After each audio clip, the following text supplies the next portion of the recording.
Bonjour, Hello! Stéphane et Magali, initiateurs de vos aventures en famille, provocateurs de relations familiales épanouies et sereines. Alors, comme sujet du jour, comment s'assurer de la bonne fréquentation de nos enfants? Effectivement, nous sommes la moyenne des 5 personnes que l'on fréquente le plus. Donc, c'est valable aussi pour nos enfants. Donc, comment faire? Eh bien, pour veiller à ce qu'ils soient bien entourés, nos petits-enfants. Alors, la première chose, je dirais, c'est de leur faire confiance. Très bien, ok. Très bien, si tu veux. Moi, j'irais dans s'intéresser à leurs relations, c'est-à-dire ne pas s'immiscer dans leurs relations, mais s'intéresser à qui est-ce qu'ils côtoient. Tiens, c'est qui ton meilleur copain, ta meilleure copine, et puis avec qui tu t'amuses à la récré, avec qui tu traînes dans le village, etc. Et qu'est-ce que vous faites et de quoi vous parlez? Voilà, s'intéresser. Si vous voulez même aller plus loin, pourquoi ne pas les inviter à la maison? Alors ça, c'est encore mieux, c'est encore le top. Écoute, tiens, fais une après-midi à la maison, faites un jeu de société, amusez-vous au foot, faites une partie de Barbie, ce que tu veux. Peu importe. L'idée étant, eh bien, d'avoir une prise de température. Il est important effectivement que leurs amis soient bien reçus chez vous et puis que votre enfant se sente en confiance pour vous parler d'eux, qu'il n'ait pas peur de vous les présenter. Je t'en prie. J'allais dire, ne tombez pas par contre dans un piège énorme. Au sens, ne portez aucun jugement. N'allez pas commencer à leur dire « Ah, mais celui-ci, il est pas bien, celle-ci, un mauvais vocabulaire, etc. » Non, portez aucun jugement sur le comportement, l'attitude, sur ses copains-copines. Non, ça c'est primordial.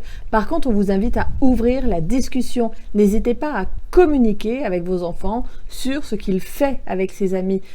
C'est primordial. En sachant ce qu'il fait avec ses amis, vous aurez tout de suite une idée et lui pourra également prendre conscience de l'intérêt qu'il a à être avec telle ou telle personne. Ça veut dire qu'en amont, vous aurez aussi pu discuter avec lui et mis en place des règles. Ça, c'est important. C'est-à-dire que on a un certain nombre de règles à la maison, on a un certain nombre de règles de sécurité à avoir. De les avoir établies à l'avance, ça permet d'être ensuite sur de pouvoir s'appuyer ensuite sur du factuel. Et du coup, hop, on n'est plus dans le jugement comme auparavant, comme on le disait, mais de s'appuyer sur, tiens, l'autre fois, j'étais en train de rentrer du travail en voiture et je vous ai vu avec tes copains-copines en vélo, sans casque, en plein milieu de la route. Eh non, ça c'est en dehors des règles. Et effectivement, les règles établies à la maison, elles courent également quand on est avec les copains ou chez les copains. Est-ce qu'on a parlé de la communication ? Oui, mais on peut en reparler parce que la communication, elle est essentielle. Il faut communiquer, toujours communiquer. Donc effectivement, ne portez aucun jugement, n'interdisez aucune fréquentation à vos enfants. Au contraire, ouvrez le dialogue, communiquez, décidément. Ouais, faites-leur confiance, effectivement. Faites-leur confiance, c'est vraiment une priorité. Vos enfants, ils ont les valeurs que vous leur avez inculquées, avec lesquelles vous les avez éduqués.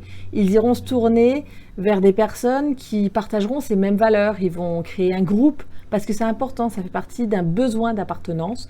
Donc, faites-leur confiance et ils iront vers les bonnes personnes. C'est vrai qu'on aurait dû démarrer par ça. C'est de toute façon un besoin chez tout le monde de sociabilisation, de garder et d'avoir d'aller vers les autres et de s'entourer de personnes pour appartenir à une tribu, à un groupe. Donc ça, c'est de toute façon immuable, il faut y passer.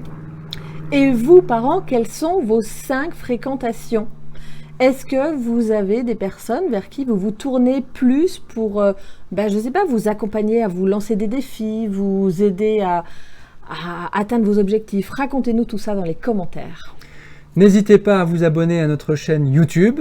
Et retrouvez également tous les contenus, coaching et outils sur le blog aventuresdenotreVie.com. Nous, on vous dit à très vite pour de nouvelles vidéos. Bye. Ciao.